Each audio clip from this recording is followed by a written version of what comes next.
All right, so we're gonna discuss the very basic Castor Mound set today. Now this is a set that you can use both footholds and conibears on, and it will, you know, you can kind of take this set to any extreme that you want. I'm going to show you just the very bare bones basic to kind of get everybody started.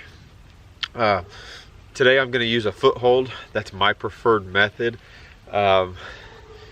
You can use 330s. There's tons of people that do, and it's simply the same kind of setup with trap placement. Just I prefer the footholds. So, like I said, this is going to be the Castor Mound in the simplest form possible. You know, there's different variations, but just to get it going, here's what we've got. All right, so you can see behind me, this is just two small channels that come together. This is a little bit of a point that sticks together. There's a beaver. There's a beaver lodge just beyond me, back behind me, about 50 yards. And so what we're basically trying to do is we're trying to come in with a territorial type set. So the wind is going to be right tonight. It's going to blow this way towards the beaver lodge. If at all possible, I try to use the wind in my favor. You know, so that way the beaver's going to come out of the lodge. He's going to come swim to this set. All right, so here we've got this just this clay bank here. Now what I want to do is, it's really deep right here. You can see it's knee deep, just not, you know, a foot off the bank. So what's going to happen, that beaver's going to come up. We're going to build a mound there. He's going to come up and attack it basically, or have a look-see. So what I want to do is I kind of want to take my spade here and I kind of want to give him an area to land on, and that's where we're going to also put our trap. So this works for both ways. I'm going to take my shovel here.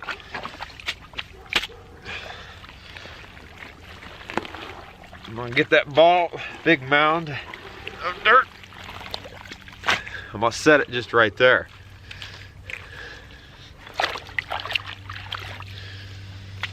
Let's see if I can get you guys a little better view here. All right, so there's our big mound of dirt here. You know, I've used, for Castor mounds, you know, this is about the size of a basketball or so, and a lot of ones that you see naturally in the wild will be you know, similar to that size, some bigger, some smaller. So just use your own discretion. You know, for me, I want the most pronounced set that I can. All right, so what I'm doing now is I'm just taking my hands and I'm kind of making a good firm bed. That's where my trap's actually going to sit. So now what we've created is, we've created kind of a trough. Now if you were using a 330, you would put your trap just right there. But what I want this beaver to do is to come up out of the deep water. He's going to hit this shallow area, put his foot down, and I'm going to catch him. All right, so as far as traps here, I'm using a drowner. I highly recommend drowners if at all possible whenever you're doing this. These are big critters. You know, get them out of the set, get them away. You can reuse the set. Highly recommend drowners. So I've got a pogo anchor here, and I've got 10 foot of cable to a big steel plate. So I'm gonna put that pogo right down in the ground. I'm gonna set it.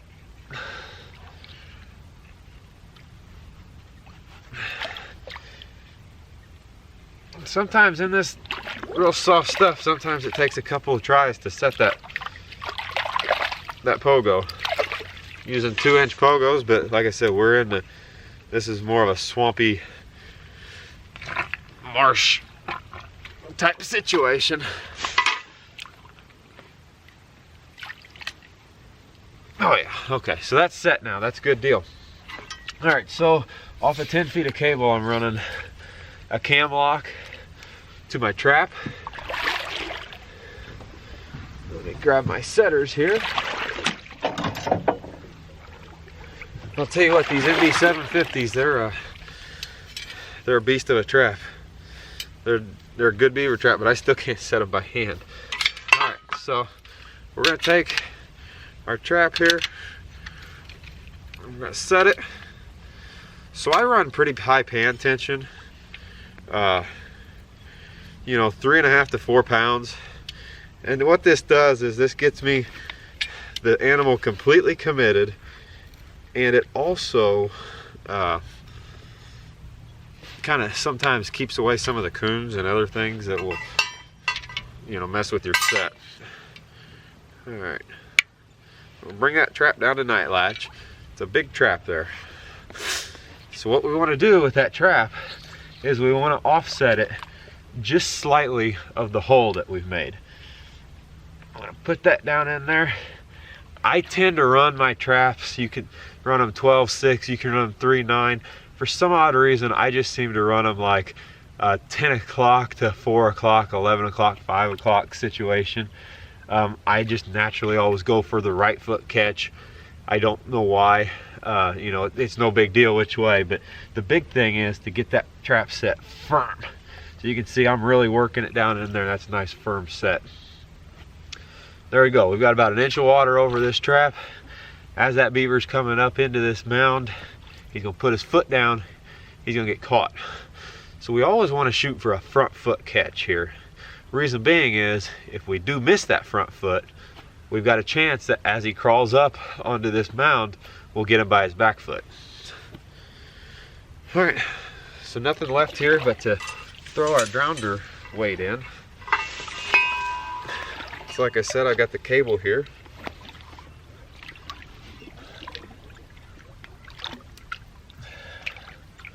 Run that cable out a ways.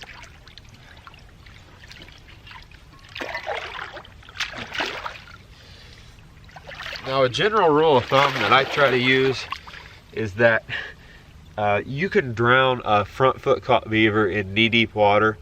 Ideally mid-thigh to waist is preferable, but it can definitely be done in knee-deep. Anything under knee-deep you're gonna have problems with. So that's way out there, that's way deep. That's waist deep at least. So I've got no problems, he's gonna get caught, he's gonna run down the grounder.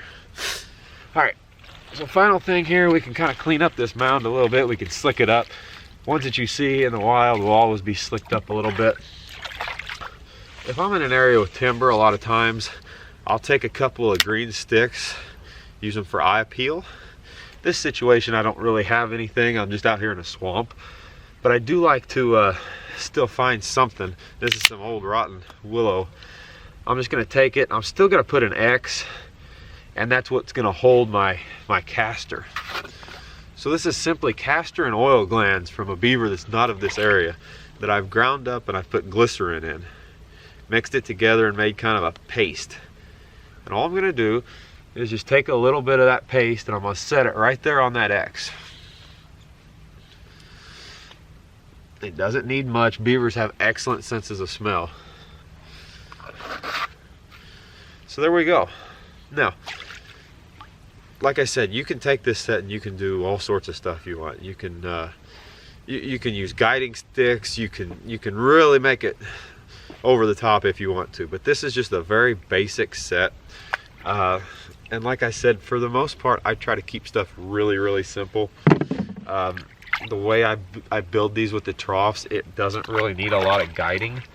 And I feel like, you know, people get way over top with their guiding and you get these beavers and they become shy. And one thing I've learned over the years is that you can only miss a beaver once or twice and then he's gonna get really smart. So I always try to, you know, get him on the first shot, so to speak. All right, so I'm gonna take the camera down. I'll kind of show you the position that I've been looking at and then what the beaver is gonna see. Okay, so here's the finished set. This is kind of gonna be the look of the critter coming in. He's gonna see this. He's gonna key in on those two cross sticks there. My trap is bedded just there. He's gonna put the front foot down. He's gonna get caught. So this is a little bit of higher view here. And you can see kind of the U shape that I dug out, which really aids in the you know, kind of the funneling of the beaver without having to use a whole bunch of guide sticks. There's the set right there. See the castor still there, but the trap is gone.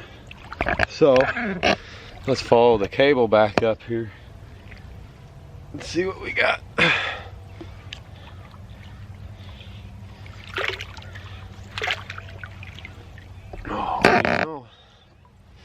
Another nice beaver. There he is. There's that catch. Perfectly high. Right front foot, just like I set. One night this set did catch. The Castor's still there. You know, this critter he didn't make it up on land. Perfect set, perfect catch. This is exactly how you want them. So we'll get this guy out of the trap as well.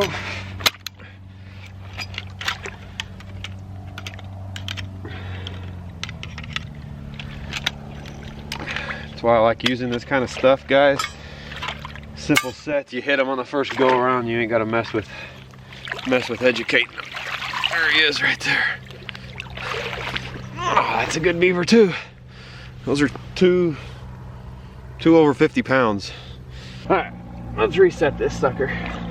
Be about our way. So this one here, it's gonna be a little quicker to reset. Everything's still right there. Everything's still right there. Don't have to bring in additional mud for making the set.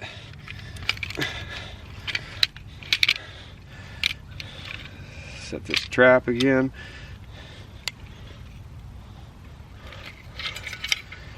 Alright. Bring her down to night latch. That's a lot of pan tension I'm running, guys, and you can see it made a perfect catch. It didn't spook him. If he would have hit it with his chest, nothing. I think a lot of people get hurt by running too light of pan tension. All right, so the waters came up a little bit overnight, so I got probably 1.5 inches of water, maybe 2 inches over top of that set, but it's still perfect because you can see he's got a funnel right in there. So super quick, super easy. Take this drowner here, throw him back out in deep water. Like I said, you get them by the front foot, you can drown them in fairly shallow water and really quick. All right, guys, there it is. We're on to our next set.